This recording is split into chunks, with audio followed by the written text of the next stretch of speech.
You're watching Mirror 7 News. Stay informed, stay ahead for more news. So there's been a lot of buzz lately about President Donald Trump's health, especially after some photos went viral showing swelling in his legs and bruising on his hands. Well, now we have an official update. The White House has confirmed that President Trump, who's now 79 years old, has been diagnosed with chronic venous insufficiency following a thorough medical evaluation. Let's break this down.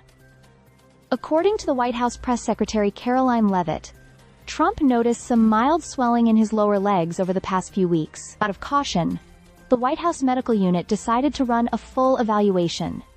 That included a vascular study and Doppler ultrasounds on both legs.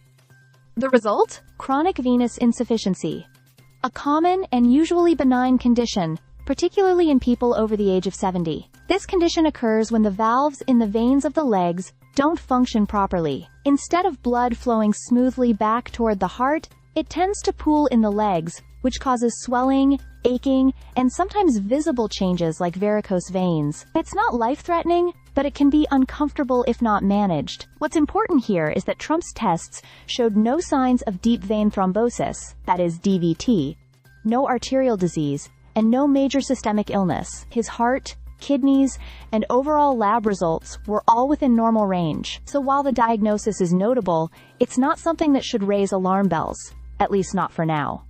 Doctors also addressed the bruising seen on the president's hand.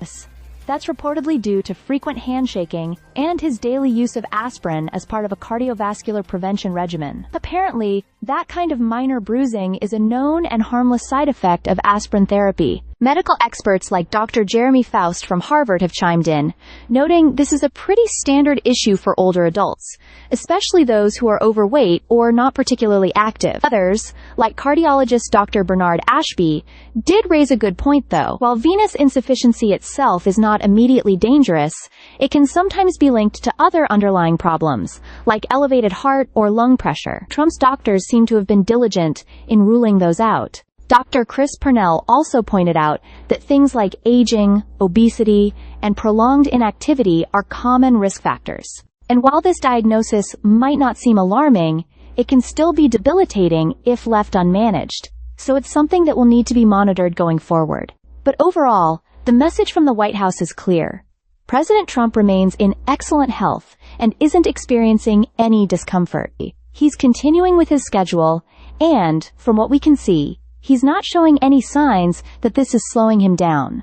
So yes, there's been some concern, and understandably so, but at this point, the medical team is saying it's under control, and there's no sign of a more serious underlying issue. Still, as Trump prepares to become the oldest sitting president in U.S. history during a second term, public interest in his health is unlikely to go away anytime soon. Stay subscribed for more videos.